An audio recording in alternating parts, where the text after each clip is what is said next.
Gracias por acompañarnos. Somos Café, comunidad de amor, fe y esperanza.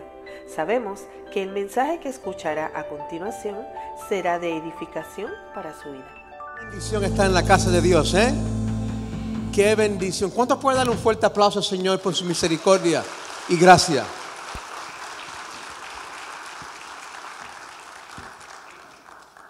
Wow, qué bendición. Ustedes son el grupo, la congregación de la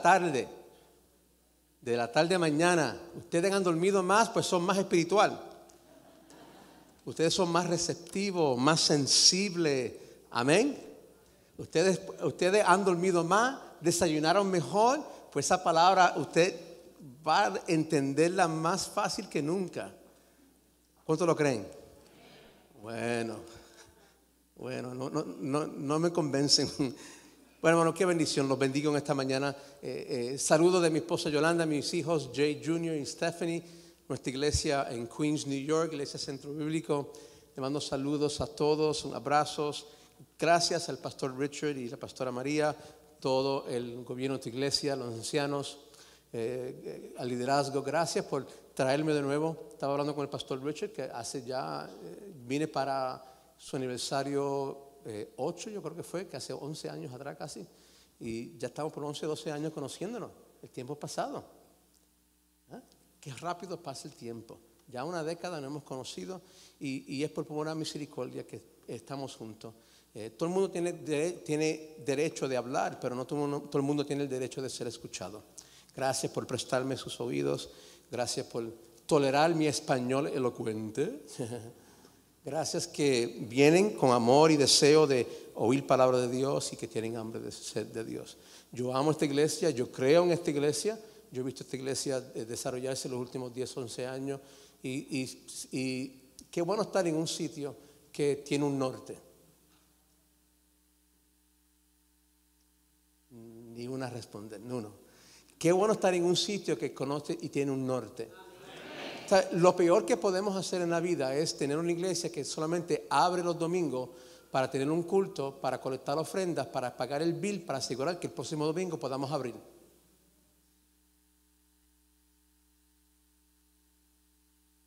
Eso no es una iglesia. Gracias a Dios que somos una iglesia que tenemos un norte. Sabemos el propósito por el cual estamos aquí, existimos, misión. Sabemos nuestra visión en particular, hacer discípulos que hacen discípulos que hagan la diferencia.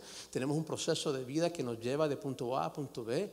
Tenemos un norte, sabemos hacia dónde vamos. No sabemos todo lo que va a pasar en el viaje, ni tampoco sabía Israel. Pero estamos en un proceso, una iglesia que tiene un norte claro. Y somos un barco de batalla, no un crucero. Ay. ¿Qué comieron ustedes anoche? Pero gracias en esta mañana de tenerme, gracias por recibirme, gracias que hemos podido. Yo he sido enriquecido conociendo a los pastores de Putumayo, de Puebla y de Colombia. Ha sido enriquecido estando entre ustedes. Gracias por tenerme, gracias por recibirme y que Dios y la Virgen nos bendigan esta mañana. Ok, están despiertos. Ok, all right.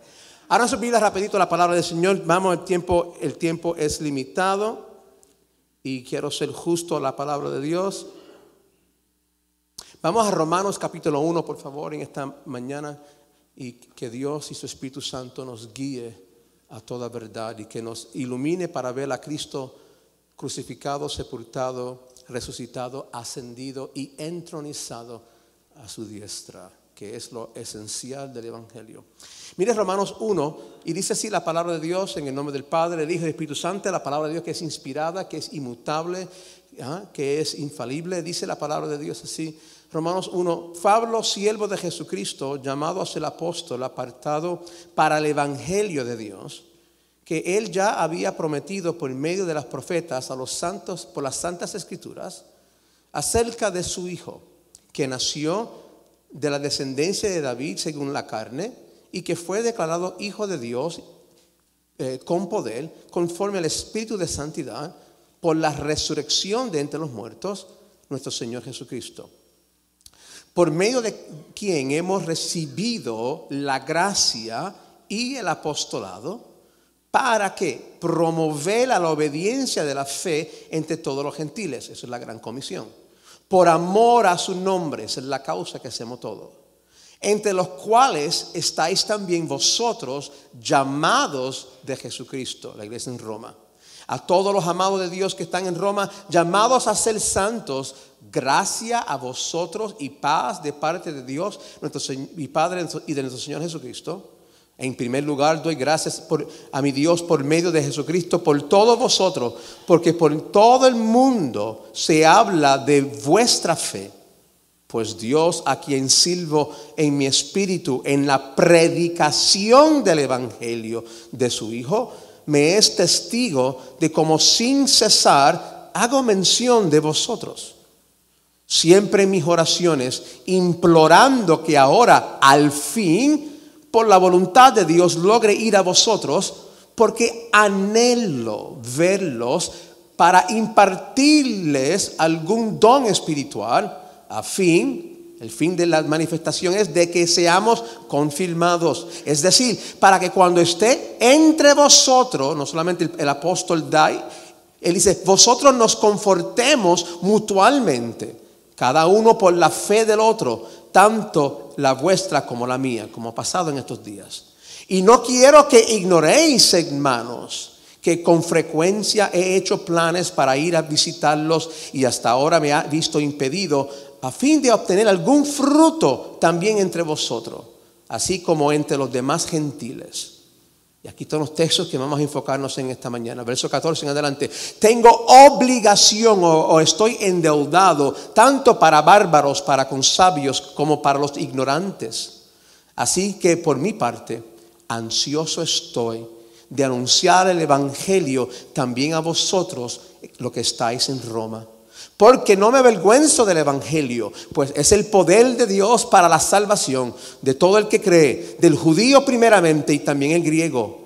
¿Por qué? Porque en el evangelio la justicia de Dios se revela por fe y para fe, como está escrito, mas el justo por la fe vivirá. Porque también la ira de Dios se revela desde el cielo contra toda impiedad e injusticia de los hombres, que con injusticia restringen la verdad o el evangelio. Hermanos, en esta tarde, en esta gloriosa tarde, quiero hablarles sobre testigos de qué, obligados a quién. Testigos de qué, obligados o endeudados a quién. Y tenemos 3 propósitos en esta mañana con este mensaje, que son los 3 puntos mayores del mensaje. Número 1 es refrescar y animar nuestro llamado a cumplir con la gran comisión, que es ir y ser discípulos, que hagan una diferencia. Queremos refrescarnos y animarnos para ver cómo lo hicimos el año pasado y cómo lo estamos haciendo y cómo lo seguiremos haciendo en este año. Punto número 2, evaluar a qué dio testimonio nuestras vidas en el 2018, para mejor enfocarnos en el 2019. Y el tercer punto en este día es tratar de definir con qué estamos endeudados o obligados y con qué y quién. Tratar de definir con qué estamos endeudados o obligados y con quién. Pablo escribe esta carta ya llegando al final de su vida y ministerio. Y él quiere conocer una iglesia en Roma que no ha plantado. Realmente la carta de los romanos es lo que diríamos modernamente a GoFundMe, como se levantan fondos hoy por las redes sociales para diferentes cosas. Y como hacíamos antes, el misionero mandaba fotos de su trabajo en el campo misionero, la gente pobre, el desastre, lo miserable que hay en esas áreas, para entonces tratar de convencer a la gente que tengan pena para que aporten la ofrendita misionera. ¿Cuándo se recuerdan esos días? Dios mío, ten misericordia. Pero entonces lo que hace el misionero es tratar de levantar ánimo para que el pueblo dé algo. Pablo quiere llegar a España. Pablo ha terminado, si usted lee Romanos 15, el 17 en adelante, no voy a leerlo para aprovechar el tiempo. Pablo dice que él ha terminado todo su trabajo apostólico en Asia Menor. y que no hay más trabajo en esas áreas. Sin embargo, no se convirtieron toda la gente. Habían ciudades que todavía no habían iglesias presentes del evangelio. Pero Pablo ya había plantado suficientes iglesias en ciudades claves, estratégicas, en el Imperio Romano. Y ahora él dijo, no quiero ahora trabajar donde hay otro trabajando. Quiero ir ahora donde Cristo no es reconocido. Quiero ir a España. Pero quiero pasar por Roma porque he oído de su fe. Entonces Pablo le escribe esta carta y es él introduciendo su vida, su ministerio y su revelación de lo que es el evangelio.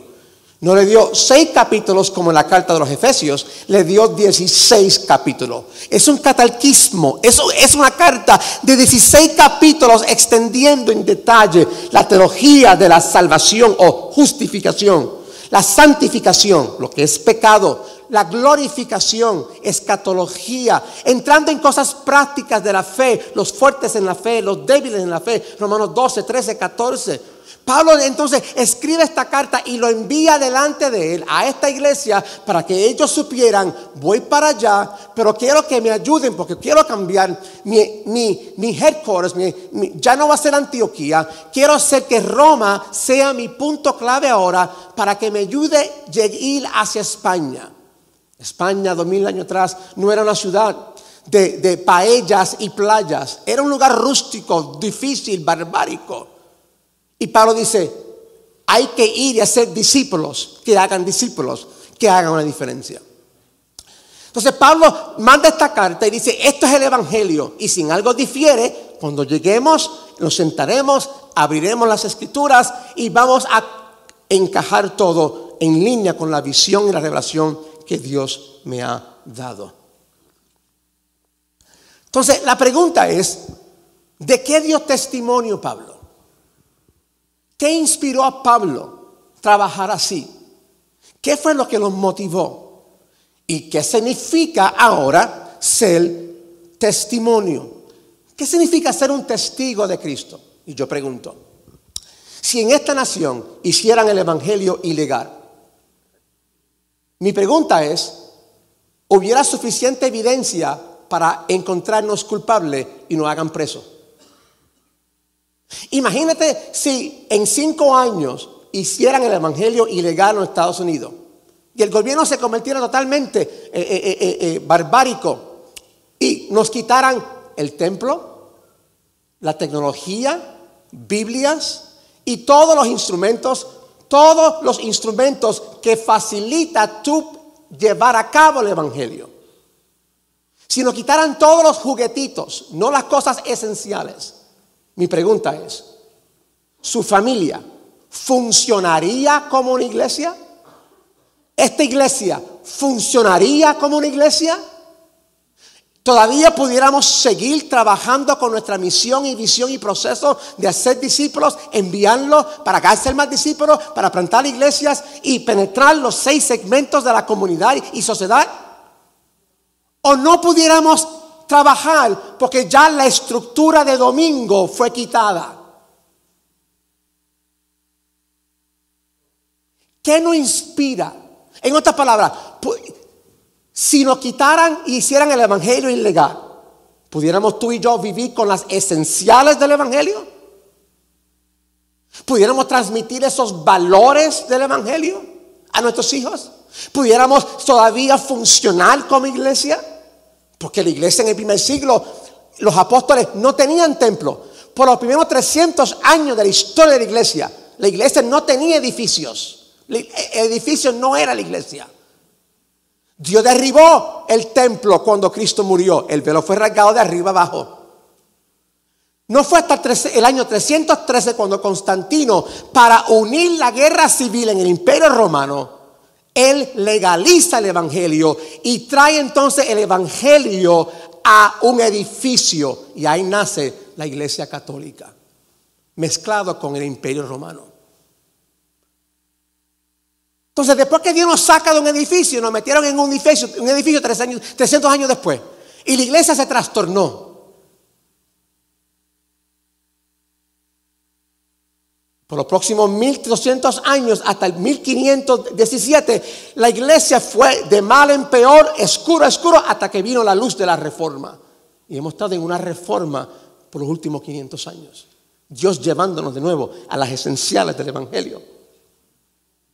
Pero pregunto, ¿qué es un testigo? Pudiéramos tú y yo dar testimonio del evangelio. ¿Qué es el evangelio? Bueno, para poder entender esta palabra testigo, testimonio, ¿qué dijo Jesús en Hechos 1:6 en adelante? Lucas, dándole el reporte a un gobernante, Teófilos, le dijo, quiero que sepas todas estas cosas, que Cristo antes de subir al cielo dio estas instrucciones. Y ya antes que Jesús va a subir, uno de los discípulos le pregunta, ¿este es el tiempo que tú vas a restaurar todas las cosas a Israel? Y Cristo le dice en el verso 7 en adelante, no son tus asuntos para saber los tiempos y los sazones que Dios ha puesto en su poder. En otras palabras, eso me da confianza que el que está en control de la historia del hombre, lo que está pasando, lo que pasó y lo que va a pasar, no es el diablo. Dios está en control. Es Dios que pone las estaciones y la historia del hombre. Es Dios que quita y pone reyes. Es Dios que hace nacer naciones y destruye naciones. Es Dios. No el diablo, no el hombre. Porque todo fue creado por Él, para Él, hacia Él. En otras palabras, todo el mundo, toda la vida gira hacia la gloria de Dios. La pregunta es si esa es la dirección que tú y yo vamos. Entonces, ellos están pensando con una mente hebrea, judía, primer siglo, pensando que ahora es el tiempo que las profecías de Ezequiel y Jeremías y todos los libros proféticos se van a establecer. Ahora viene un templo, ahora viene la gloria, ahora Israel va a ser la capital del mundo. No son sus asuntos. Dios tiene todo ya planchado. Pero enfóquense en esto. Esto es la prioridad de la iglesia. Pero recibirán poder cuando el Espíritu Santo venga sobre vosotros. ¿Y para qué es el poder? ¿Hablar lenguas? No. ¿Sanar los enfermos? No. ¿Hacer milagros? No. ¿Danzar en un templo? No. Y me serán testigos en Jerusalén, Samaria, Judea y hasta el fin del mundo. Le da las órdenes de marcha y el plan de trabajo. Y ese es el desarrollo de todo el libro de los Hechos. Así como el libro se desarrolla. Y cómo Dios usó la iglesia en el primer siglo, usando persecución también, para forzar a la iglesia a cumplir con ese mandato. Pero la pregunta es, ¿qué es un testigo? ¿Qué significa esa palabra para el judío, para estos hombres en el primer siglo? Bueno, la palabra testigo es la palabra mártir. ¿Tú sabes la palabra mártir? Es una persona que es puesto a muerte y sobrevive el sufrimiento por causa de una creencia, principio o causa. Pero él dijo, ustedes serán mis testigos. En el Nuevo Testamento, esta palabra en ese entonces se usaba en la corte civil, en la corte romana. Y era una palabra que se usaba que había evidencia suficiente para traer algo a una atención. Algo se usaba en llamar atención a algo. Y eso es evidencia. Eso es testigo. Eso es la palabra. Él dijo, el Espíritu Santo vendrá sobre mí, sobre ustedes, y recibirán poder para un enfoque, una prioridad, una esencia, y me serán mis testigos. Sus vidas darán evidencia y atención a mí. Pero me pregunto, ¿qué fue lo que estos 11 apóstoles vieron? Ellos vieron cuando Cristo los llamó al ministerio, después que Jesús salió de las aguas bautismales de Juan. Ellos vieron 3 años y medio de enseñanza. Ellos vieron 3 años y medio de milagros. Ellos vieron cuando Cristo fue a Jerusalén en el asno. Las 3 veces que le dijo que iba a ser traicionado y matado y resucitado y no le creyeron. Ellos vieron cuando Jesús fue traicionado y abandonado en Getsemaní. Ellos vieron la cena la noche antes. Ellos vieron cuando Cristo fue llevado por la multitud a la casa del sumo sacerdote. Ellos vieron cuando lo llevaron y lo arrastraron entonces a Herodes y al imperio romano, al gobernador. Ellos vieron cuando comenzaron los romanos a pegarle y el proceso de crucifixión antes de matarlo. Ellos vieron cuando Jesús fue montado en el árbol, en la cruz. Ellos vieron cuando por 6 horas guindó sus últimas palabras, su discurso, y cuando expiró, soltó el espíritu, y cuando falleció. Y ellos vieron cuando lo bajaron, lo metieron en una funda, lo metieron entonces en una tumba. Ellos vieron Cristo morir y abandonaron su llamado apostólico.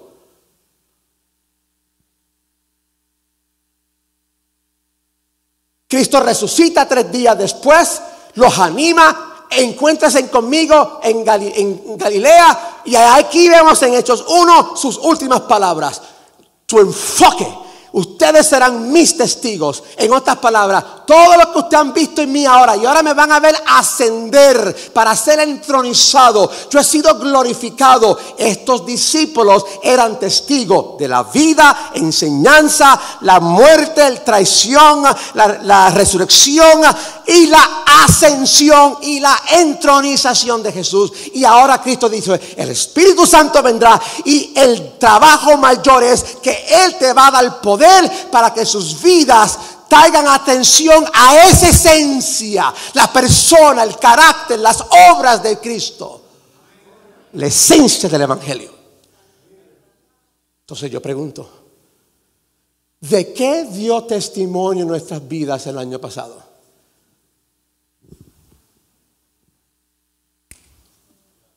Piensa. Hay que evaluar. ¿A qué trajo mi vida atención? A mi dolor, a mi pena, a mi necesidad, a mi agenda de que tiene que trabajar, criar muchachos, deberes de la vida, preocupaciones, afanes, mis metas para prosperar, mi meta para hacer el sueño americano, mi meta de algún día retirarme con tener mucha plata, de vacaciones. No que son malas en sí mismos, pero todo lo que hicimos en nuestra vida era para atraer atención a eso, no necesariamente Cristo, su enseñanza, su vida, su muerte, resurrección, ascensión, entronización.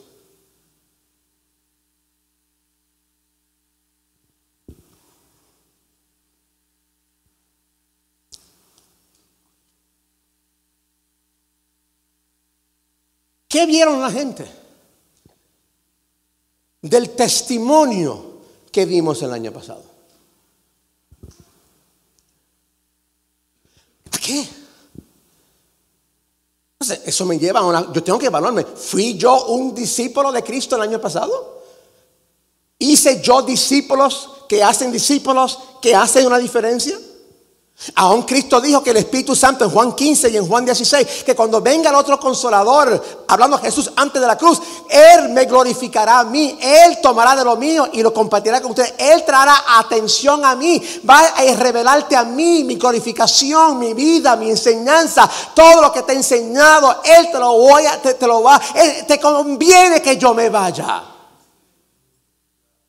Yo me quiero un Espíritu Santo que me da unción para sentirme bien, para dar palabras proféticas, para bendecir gente, para que se sientan bien, no acomodados. No. Esa no es la esencia del Espíritu Santo.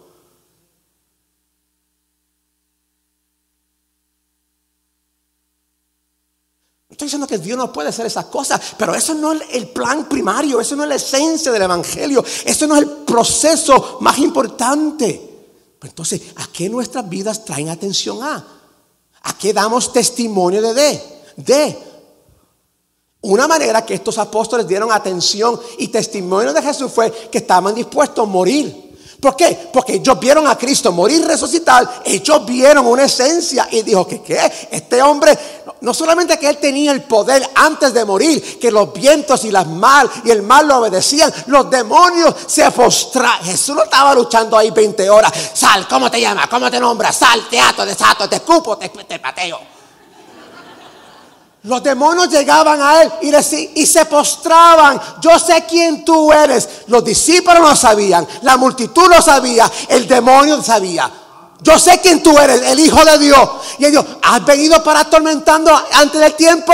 No, cállate. Y dice, por favor, pues entonces envíanos a los cerdos. Vayan. Y los cerdos se ahogaron porque sabían mejor estar muertos que vivir con demonios. Y cuando la ciudad regresa a ver el milagro, no se dieron de cuenta que el endemoniado que los turbaba estaba con mente cavar. No le importó ese milagro, y mucho menos que Cristo estaba en tierra pagana. No, lo que le molestó fue la economía. Se nos fue el negocio. Este hombre ha venido a estorbar nuestra comodidad y comunidad y finanza. Váyase de aquí, Jesús. Jesús se fue.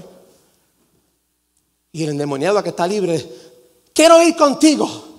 Permítame ir contigo. No, quédate. Ay, qué malo, Jesús. Quédate, pero vete a tu casa y testifica de lo que Dios ha hecho. Y era una ciudad que se componía de 10 ciudades. Cristo le dejó un evangelista a esas naciones paganas. Bueno, ¿de qué da testimonio tu vida y mi vida el año pasado? ¿A qué trae atención?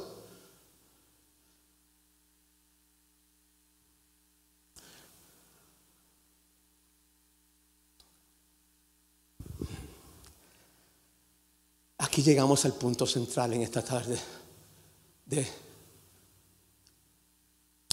¿Qué motivó a Pablo? ¿De qué dio testimonio de él? ¿Qué fue lo que inspiró a este hombre a querer ir ahora a España? Él pudo haber dicho, ya yo cumplí con mi pastorado, ya yo hice todo esto, no hay más terreno para yo trabajar. No, España, Roma. ¿Por qué esto es importante? ¿Por qué Dios ha escogido revelar su salvación y su gracia a nosotros? ¿Por qué esto es importante en este día? ¿Por qué Pablo que escribe estas cosas y dice, ansioso estoy, no me avergüenzo, tengo obligación? ¿Qué fue lo que lo motivó? Bueno, en versículo 14, mira cómo Pablo define esto. Él dice, estoy en deuda con todos.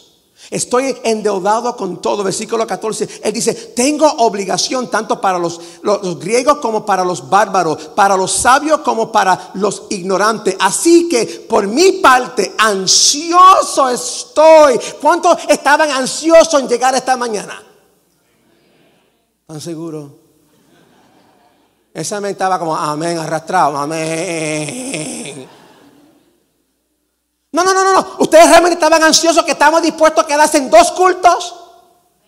Estaban tan ansiosos que dicen, no solamente voy a llegar, pero voy a traer gente conmigo. ¿Por qué él dice esto? Y note a quién está endeudado.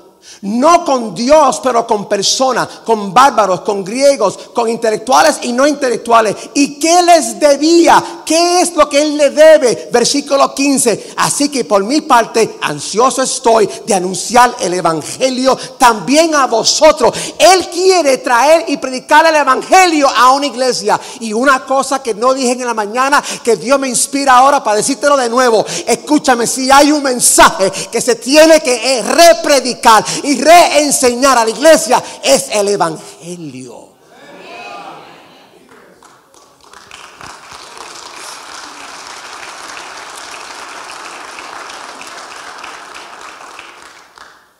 ¿Cuál evangelio? Recuerda que la palabra evangelio significa buenas noticias. Y esa palabra buena noticia en la antigüedad se usaba del cumpleaños del emperador, se usaba de una noticia y declaración o decreto que daba el rey.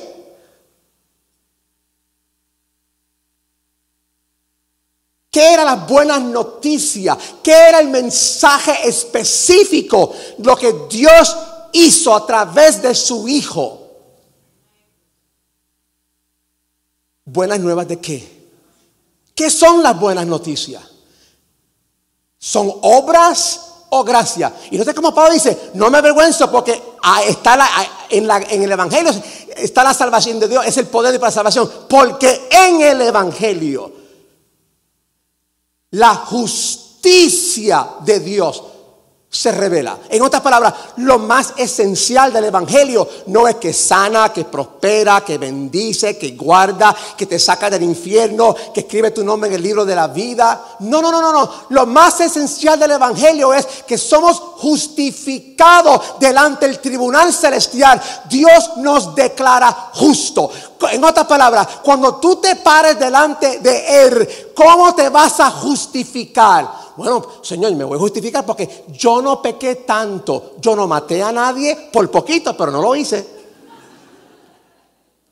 Yo no robé, por poquito, pero no lo hice. Pero yo no soy como aquellos que mataron, asesinaron, violaron, vendieron gente, traficantes de gente, de droga. Yo no fui tan malo así. Pero espérate, tú estás justificándote por tus méritos. Pero ¿qué dice la Biblia? Todos han pecado y están destituidos de la gloria de Dios. No hay ni uno justo, no hay ni uno bueno. Todos han pecado. No hay nada bueno bajo el sol. Entonces, en otras palabras, enfrente del tribunal de Dios, todos están condenados a menos que encontramos cómo Dios justifica a un pecador. Y lo más poderoso del Evangelio es que cómo Dios justifica a un pecador. No el resultado de su gracia, que puede ser, o justicia, que puede ser paz, amor, sanidad, benignidad, prosperidad. No consecuencias del Evangelio, sino lo más importante, cómo tú eres justificado. Y voy a decirte ahora algo, no está en mis notas en esta mañana. Pero si tú piensas que te vas a justificar, o yo me voy a justificar por mérito, o por obra, o por lo que hice y no hice, o por mi santidad, o por lo que... Eso no es justicia, porque entonces tú te estás parando por tus méritos. ¿Y qué si todo lo que tú haces no es suficiente?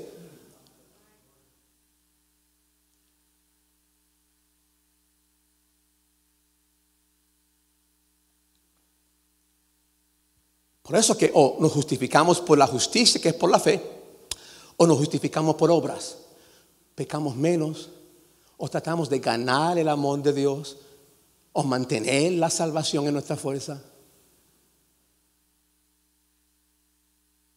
Pues entonces, cuando tú lo haces por tus méritos, ya no es la justicia de Cristo que es imputada hacia tu vida, no es el resultado. Ok, vamos a definir esto, aunque me tome un poquito de tiempo.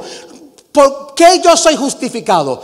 ¿Por cómo Dios me justifica en Cristo? Porque Cristo vivió 33 años en esta tierra. Él se despojó de su gloria como Dios y hizo todo como un hombre lleno del Espíritu Santo. Él fue tentado en todo. El primero Adán fue puesto en paraíso y le dio Dios un mandamiento y falló. A el último Adán, Cristo, Dios no lo puso en paraíso, lo puso en un desierto, en esta tierra, en una tierra pecaminosa, caída, depravada. Y Dios dice: ahora guárdame, no un mandamiento, 613 mandamientos. Y ahora obedéceme por 33 años hasta la muerte, y en una cruz dar tu vida. Y en esa cruz yo voy a derramar mi ira, propiciación. Tú no solamente vas a tomar el pecado de la humanidad, pero ahora vas a tomar la ira contra el pecado mío, porque tengo que yo juzgar el pecado.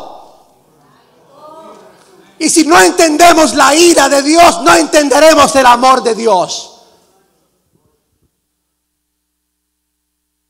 Y Cristo en la cruz no solamente tomó nuestro pecado, sino cometió pecado. Cristo ahora toma la ira de Dios, porque Dios tiene que salvarnos de su propia ira, de Él mismo. Y Cristo dice: Señor, yo me hago el sustituto, yo obedezco hasta la muerte, y yo recibo ahora tu ira sobre mí. Propiciación, lo desvío hacia mí. Tu ira contra el pecado a mí. Y Dios revelando la justicia de Él en la cruz. Entonces, cuando tú aceptas a Cristo, porque Cristo no cometió nada de sus pecados, Dios ahora da como crédito la justicia de Él, de Jesús, en obedecer a Dios hasta la cruz y morir y resucitar. Ahora Dios te da crédito, dice, la justicia de Cristo te la doy a ti, te la presto, como tú le diste a Cristo tu pecado. Entonces, cuando yo trato de justificarme en mis propias obras, yo estoy diciendo lo que Cristo hizo no es suficiente, o yo trato ahora de justificarme a mí y delante del tribunal de Dios con mis obras, pensando que eso es suficiente, pero mis actos de bondad no quita, no cumple con la justicia de Dios. Por eso es por fe, y aún el regalo de la fe es un don de Dios.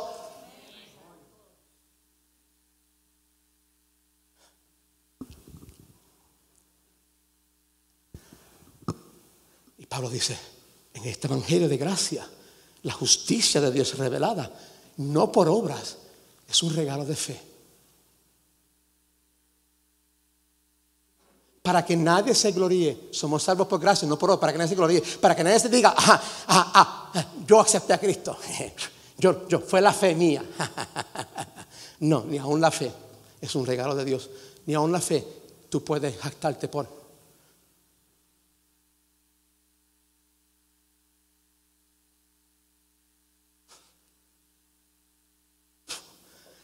Y cuando tú estés delante del tribunal y te pregunte Dios, ¿por qué yo debo dejar que tú entres aquí? Porque yo acepté por fe lo que Cristo hizo en su vida, su muerte, su sepulcro, su resurrección, su ascensión y entronización. Ahí está la esencia del evangelio. Entonces, por eso es que Pablo, cuando le habla a la iglesia, fuimos dado vida juntamente con Él, fuimos ascendidos juntamente con Él y fuimos entronados, sentados juntamente con Él. Desde la tumba, desde la ceniza hasta la farda de Dios, fue un acto de gracia y misericordia, no por mérito, no por obras, no por tu esfuerzo, no por tu ayuno, no por tu oración, no porque tú lo mereces, no porque lo merecíamos. Es un acto de misericordia. Y ahora venimos delante de Dios con esta jactancia. Yo ayuné, muévete espíritu. Eso no es el evangelio de gracia, eso es obras.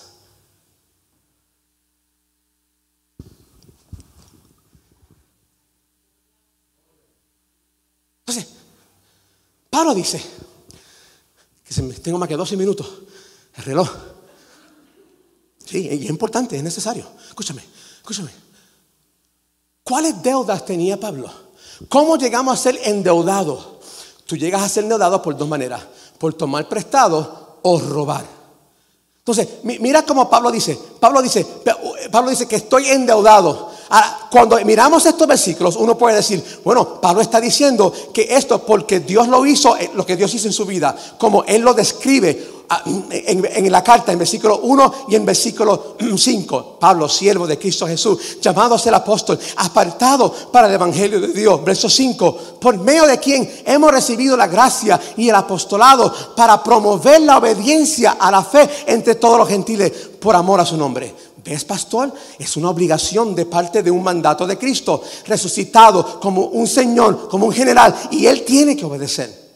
Bueno, sí, a lo mejor, pero mira más claro lo que dice. Él no dice que su llamado es un mandato y obligación, pero una gracia, verso 5. Él dice, hemos recibido primeramente gracia y luego apostolado.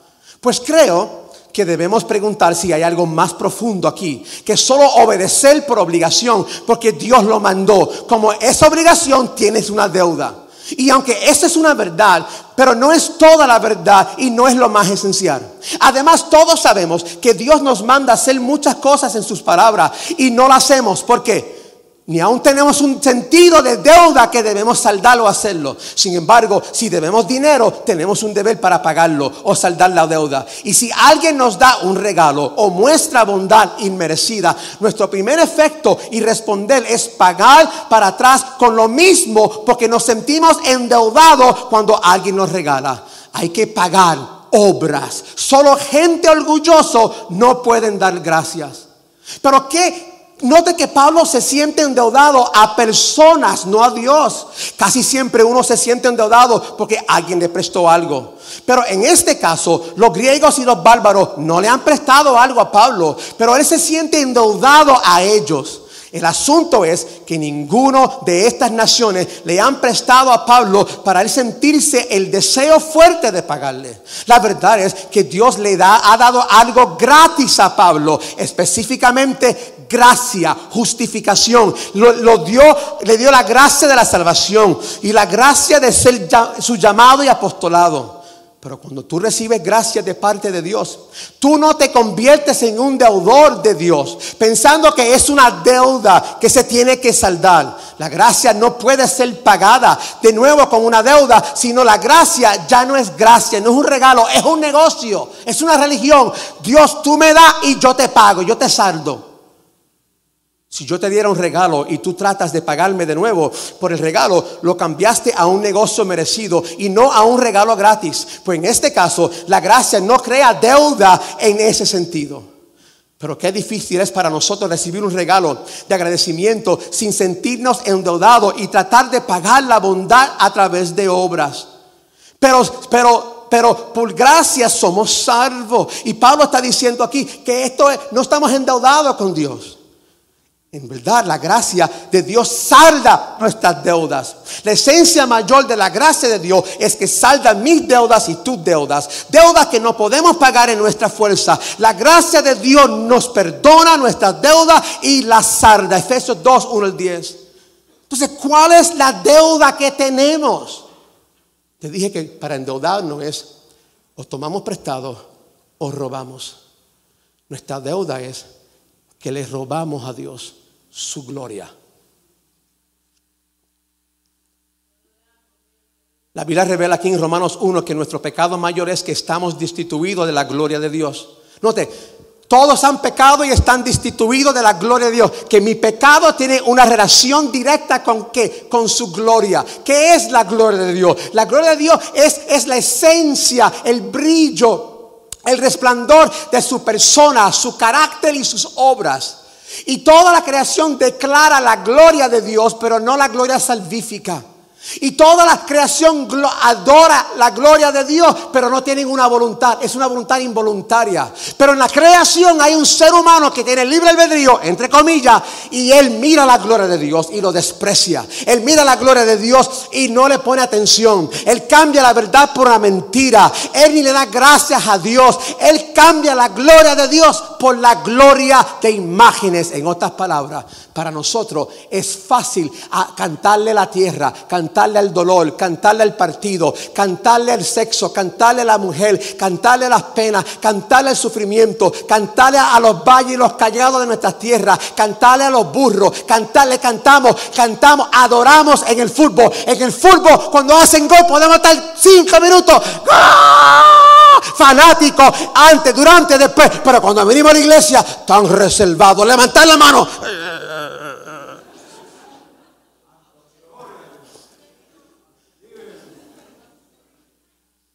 ¿Están ahí en esta tarde? En otras palabras, cuando el ser humano ve la gloria de Dios, en vez de la gloria verlo como un tesoro para disfrutar, lo intercambiamos por otras cosas que atesoramos y disfrutamos mejor. Miramos entonces la imagen y la gloria del espejo, el egoísmo, y yo me miro.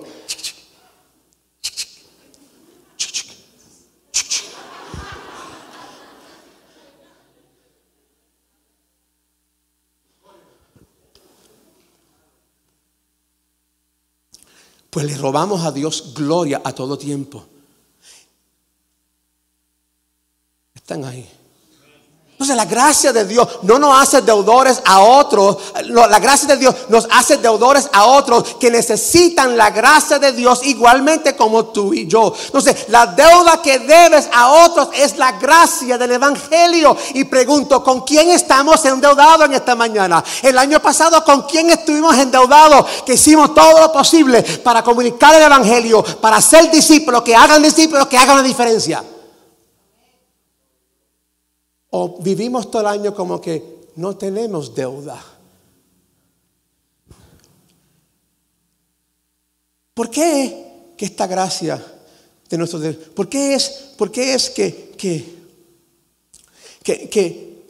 esta gracia no nos hace endeudados con Dios, sino con otros? Escucha, Pablo no es deudor a nadie. Escucha, la verdad es que nadie califica para la gracia de Dios. Pablo no es deudor a nadie porque califican. Nadie califica para gracia, pues gracia no sería gracia o un regalo. Pablo es deudor a bárbaros y griegos exactamente porque él no califica, pero fue mostrado misericordia y gracia. La gracia vino a él gratuitamente y viene a él cada día gratuitamente. La gracia viene cada día sobre Pablo inmerecido y nadie lo merece menos que él, y eso lo hace un deudor a otros, o de ser apoderado con la realidad de la pura gracia radical de Dios. Imagínate si pudiéramos solamente vivir en esa gracia. ¿Qué dirán de nosotros cuando tú y yo retenemos o prohibimos la gracia de Dios por nuestro racismo, o declaraciones étnicos, o pensamientos de justicia propia, o nuestras demandas que ponemos en nuestras relaciones, pensando que tenemos estas cosas porque lo merecemos o lo hemos obtenido por esfuerzo y no por pura gracia? ¿Qué mensaje damos a otros en no compartir su gracia? Que ellos no cualifican y son menores que nosotros, pero tú y yo sí cualificamos y somos mejores y merecemos la gracia de Dios, porque no y no ellos. ¿Será eso el evangelio verdadero? ¿Será que hemos cambiado el evangelio y lo hemos recibido en vano porque nunca lo hemos entendido desde el principio? Piense la realidad, que Dios abrió nuestros corazones, no porque tú y yo como Pablo lo estábamos buscando en el camino de Damasco, ni aún deseándolo, ni aún porque había algo bueno en nosotros, sino porque esta gracia es absolutamente gratis. ¿Cómo esto cambiaría tu vida y mi vida y nuestro corazón y el resultado de nuestro caminar? Ahora entiendo porque Pablo dice: ansioso estoy bajo deuda, deseo ir, ansioso estoy, quiero ir a España, quiero conocerle, he oído de tu fe. ¿Podrán decir eso de Café?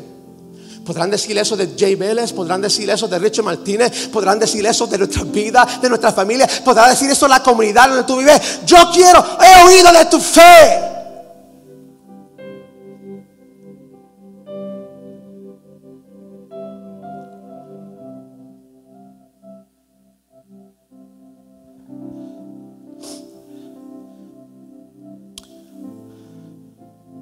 Y ahora llegamos a un sitio donde pongo pretextos y digo: yo más que quiero una iglesia cómoda, el horario cómodo, el mensaje no muy retador, un mensaje que me aplacenta mi carne, ¿va? Un mensaje que no me haga forzarme de mi zona de comodidad. Yo quiero un evangelio que se encaje a mi estilo de vida, que tenga misericordia en mi pecado, que no me haga santificarme más cada día bajo el poder del Espíritu Santo para matar y crucificar el pecado. Este mensaje de Cristo, Él dijo, niégate, toma tu cruz y sígueme. Es un mensaje suavífico, paciente, un mensaje que calma el alma. Nadie se quiere crucificar. Pero ¿qué estamos diciendo cuando no tenemos un sentido de deuda con nadie? Y entonces ponemos pretexto que en esta iglesia yo me quiero gente que se vean como yo, hablen como yo, piensen como yo, coman como yo. Yo no quiero gente de otro idioma, de otra etnia. Y Dios libre que hagan un culto en inglés en este sitio. Aquí más que se habla el santo castellano Reina Valera.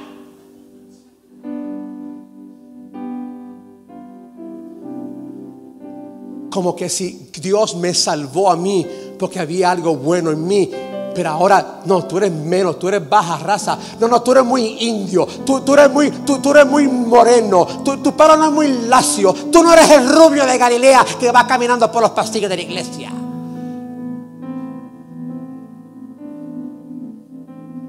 Y sin darnos cuenta, nos convertimos en racistas y somos peor que Trump, porque Trump no conoce a Cristo, pero tú y yo.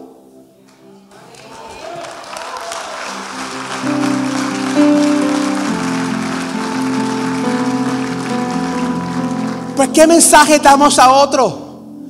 ¿Qué mensaje estamos dando en no compartir su gracia? Cuando no tenemos entendido con nadie y no tenemos y ni queremos dar la solución. Tenemos la solución para sanar el cáncer espiritual. Imagínate que tú tienes la solución para sanar el cáncer y tú te apoderas, tú lo usas, pero tú no lo compartes con nadie. Tú vas a la cárcel.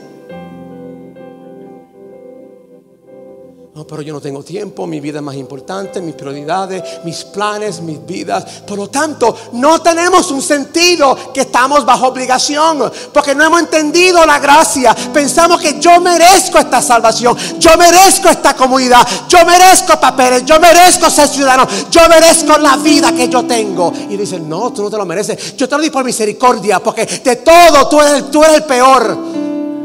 Dios escogió lo vil, lo menospreciado, lo inmundo, lo peor, para deshacer lo que es. Y si no hemos entendido su gracia, el evangelio, menos hemos entendido el dador de esa gracia, que es Dios.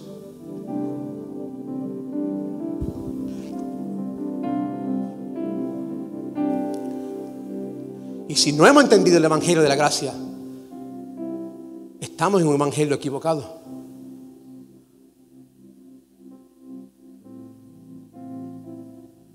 Que no es el evangelio. Y ese fue todo el discurso de Pablo en Gálatas. Por lo tanto, iglesia hermosa, en esta tarde, que son los más espirituales porque durmieron más y comieron más, ¿testigos de qué? ¿Obligados a quién? ¿Entendieron el mensaje? ¿Testigos de quién? ¿Obligados a quién? ¿Tú tienes el Espíritu Santo? ¿Sí? ¿Estás seguro? Se supone que tú des testimonio a la vida, muerte, resurrección, ascensión, entronización de Cristo. Nada más. ¿Será eso nuestro deseo para el 2019? Y si no, ¿será que estamos dando un falso testimonio?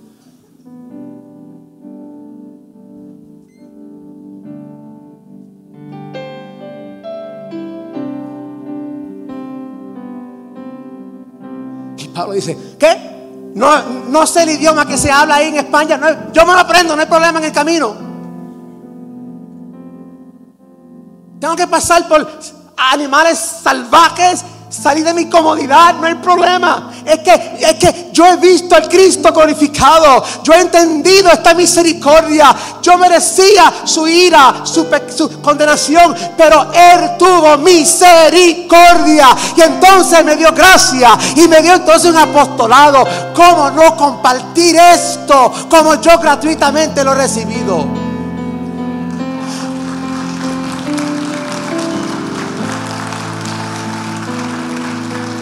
No me avergüenzo del evangelio. Ansioso estoy bajo obligación.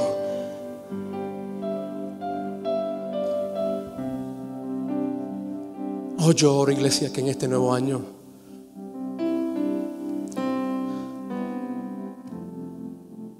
que nuestras vidas den más testimonio de la grandeza del evangelio de Cristo. Que podamos crecer a la medida de la estatura de Jesucristo. Que podamos realmente nuestra vida traer la atención a Cristo y Cristo crucificado entre los muertos. Y que hagamos discípulos, que hagan discípulos, que hagan una poderosa diferencia, mostrando y revelando la justicia de Dios. Póngase de pie conmigo en esta mañana.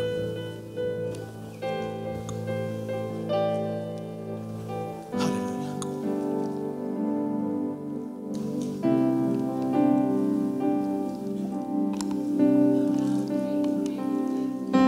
Adiós.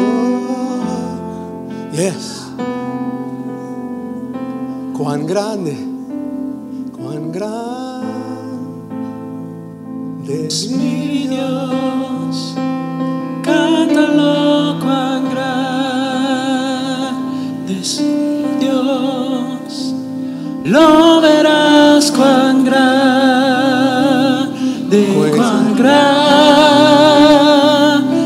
es mi Dios, yeah. Oh, cuán grande, cuán grande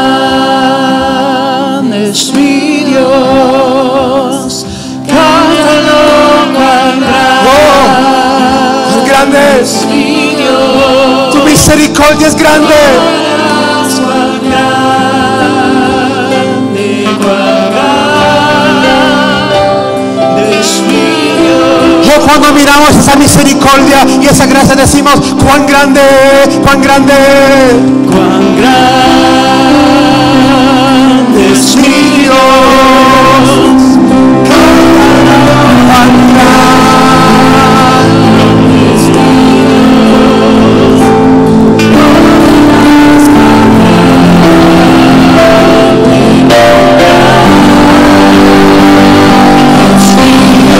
Oh yeah, yes, oh Jesus, tu misericordia, yeah.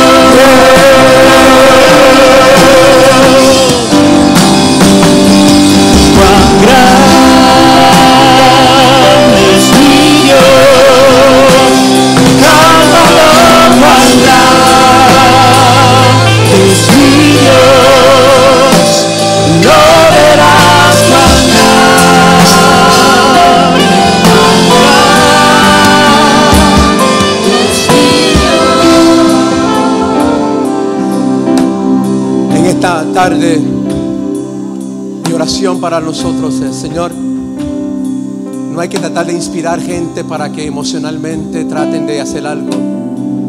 Oh Espíritu Santo de Dios, el que trae convicción a corazones, el que revela pecado, el que conforma nuestros corazones, el que solo puede circuncidar corazones. Espíritu Santo de Dios, toca cada corazón, incluyendo la mía, en esta tarde. Quiebra todo orgullo, quiebra todo pecado, carnalidad, y resucita y aviva y conforma a Cristo, su muerte, sepulcro, resurrección, ascensión y entronización. Y permítanos saber ese Cristo glorificado, y que podamos entender tu misericordia y tu gracia y tu justicia. Y pon en nosotros la deuda de otros. Pon en nosotros la deuda de gente, de pueblos, de etnias, de naciones que necesitan oír, vecinos necesitan oír esta palabra de justicia. Y danos amor por tu evangelio. Enamóranos de ti. Enamóranos de ti. Cuán grande es mi Dios.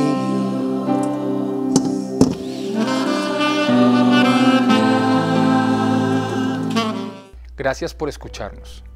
Si Dios le ha hablado a través de esta palabra y siente en su corazón aceptar a Jesús como Señor y Salvador, repita esta oración conmigo. Señor Jesús, me arrepiento de mis pecados. Quiero que tú seas mi Salvador y el centro de mi vida. Enséñame a vivir conforme a tus mandamientos. Escribe mi nombre en el libro de la vida y quiero iniciar una relación real contigo. Amén. Si usted ha repetido esta oración, lo felicito. Ha tomado la mejor decisión de su vida y ahora usted y yo podemos llamarnos hijos de Dios. Esto es solo el comienzo. Si vive cerca de nuestra comunidad en Arlington, Texas, lo invitamos para que asista a nuestra iglesia y nos conozca. Si no es así, busque la iglesia más cercana a su casa y cuénteles la decisión que ha tomado. Comparta este video para que otras personas puedan recibir el mensaje. Y síganos en nuestras redes sociales, @oficialiglecafé, en Facebook, Twitter, Instagram, y suscríbase a nuestro canal de YouTube. Gracias por estar con nosotros y recuerde que nuestra visión es: hacemos discípulos para hacer la diferencia. Dios lo bendiga.